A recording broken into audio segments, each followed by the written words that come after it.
The warning klaxons were not a rhythm, they were a scream.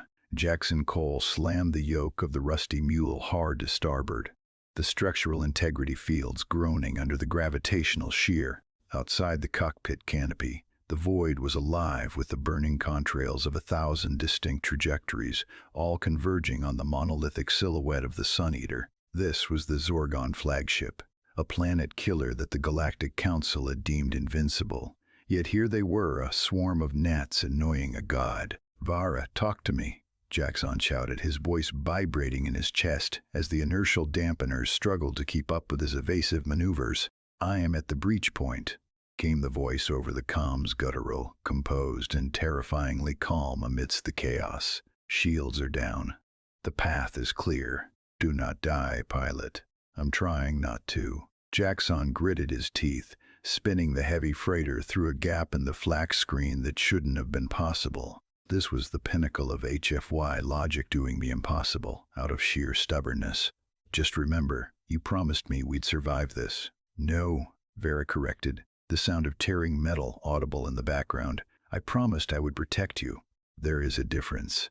A lance of plasma scorched the hull, sending a temperature spike through the cabin that the memory of that hot, dry day on Outpost Omega vanished as a proximity alarm screamed, dragging Jackson back to the suffocating reality of the cockpit. The rusty mule shuddered violently, a glancing blow from a turbolaser stripping the paint from the starboard wing. "Shields at critical," Jackson yelled, his hands flying across the controls, sweat stinging his eyes.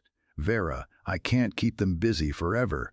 "The Sun Eater is charging its main cannon. Then give them a new target." Vera's voice crackled through the comms, breathless but triumphant. "The core is exposed. I am finishing the work." Jackson pulled the freighter into a vertical climb, the G-force pressing him into the seat until his vision blurred.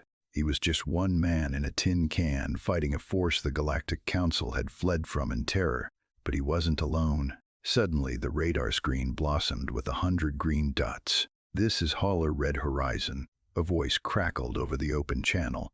"We heard the mule was dancing with the devil. Thought you could use a partner."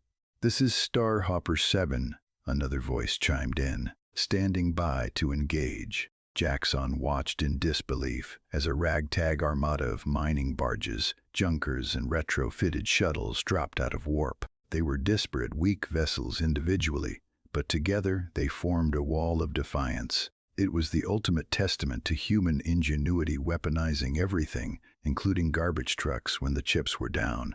"All units," Jackson commanded, his voice steadying. "Target the sensor arrays. Blind them." As the civilian fleet unleashed a storm of kinetic rounds and mining lasers, drawing the behemoth's fire, Jackson whispered the truth that had brought them all here. "When the galaxy turns away, humanity holds the line." On the hull of the Sun Eater, a series of internal explosions rippled outward, venting atmosphere and flame. The massive cannon powered down with a dying groan. "It is done," Vera said. The silence that followed wasn't heavy. It was electric. The Zorgon battleship, crippled from the inside by a single death worlder and harassed from the outside by a swarm of angry apes, began to drift listlessly. Jackson landed the mule in the docking bay of the now surrendered battleship an hour later. He ran down the ramp, his heart hammering against his ribs, not from the battle, but from the terrifying delay in Vera's response. She emerged from the smoke of the airlock, her armor scorched, blue blood not hers splattered across her chest plate. She looked terrifying. She looked beautiful. Jackson didn't think. He surged forward, colliding with her. For a moment he thought she might crush him. She certainly could, but her massive arms wrapped around him with a surprising, desperate tenderness.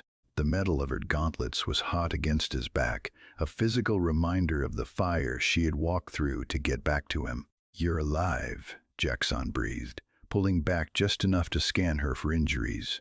"I told you," Vera rumbled, leaning her forehead against his, the size difference comical, yet irrelevant. "I am your shield. A shield does not break easily." She looked over his shoulder at the fleet of human ships docking, beginning the work of rescuing the prisoners trapped in the battleship's brig.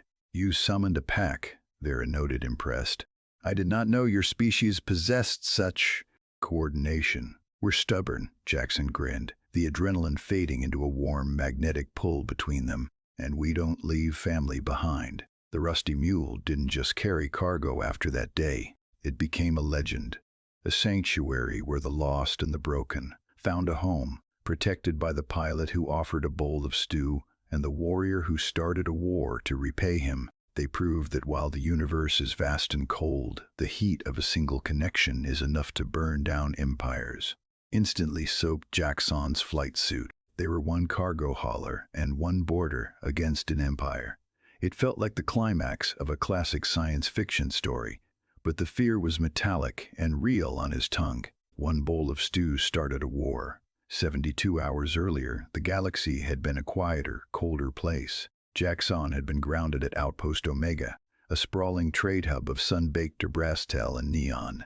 The heat was oppressive, shimmering off the landing pads where the Rusty Mule sat cooling its engines. He wasn't looking for trouble. He was looking for a replacement coil and a decent meal. He sat on a crate near the loading ramp, a thermos of his grandmother's beef stew steaming in the dry air. It was a small comfort, a piece of humanity he carried across the stars. That was when he saw the eyes large, luminous, and desperate peeking from behind a stack of shipping containers. The child was scrawny, a species Jackson didn't recognize, with skin like polished obsidian and trembling claws. The locals ignored the street rats, but the Terran spirit didn't operate on indifference. Hey, Jackson said softly, unscrewing the lid. The aroma of savory broth drifted across the gap. You look like you could use this more than me. He didn't toss it like scraps to a dog. He walked over and knelt, placing the thermos in the child's hands. Kindness is the heaviest cargo, because it requires you to stop and carry the weight of another's survival. The child drank voraciously, the simple calories a lifeline. Jackson smiled, witnessing the resilience of life when the sunlight was suddenly blotted out. A shadow fell over the massive and imposing.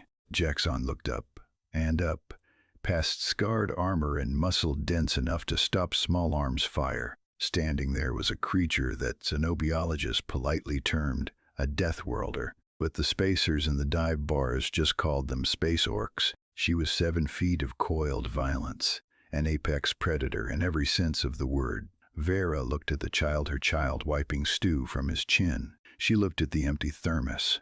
Then she looked at Jackson. Her hand rested on the hilt of a vibration blade that hummed with lethal potential. The hand that feeds can also break bones, Vara rumbled, her voice like grinding stones. Why do you feed my kin, human? What payment do you seek? Jackson stood up, dusting off his knees, meeting her gaze without flinching. This was human ingenuity at its finest, facing overwhelming force with confusing politeness. Kid was hungry, no payment, it's just stew. Vera tilted her head, analyzing him. She was accustomed to cruelty, to the transactional nature of the rim worlds. This act of altruism confused her tactical sensors. She saw no trap, only a bizarre, soft species that shared resources without strategic gain. You have no shields on your vessel, she observed, glancing at the mule. Your hull is pitted. You are vulnerable. I get by, Jackson shrugged. Not anymore. Vera stepped closer, the air between them charged with a sudden, intense gravity. You preserved my bloodline. By the code of the Iron Nebula, I am bound to you. I will be your shield until the debt is paid. I just wanted to share lunch. And now you have a war-sworn guardian, Vera stated, turning to the ship. Prepare for departure. We are leaving.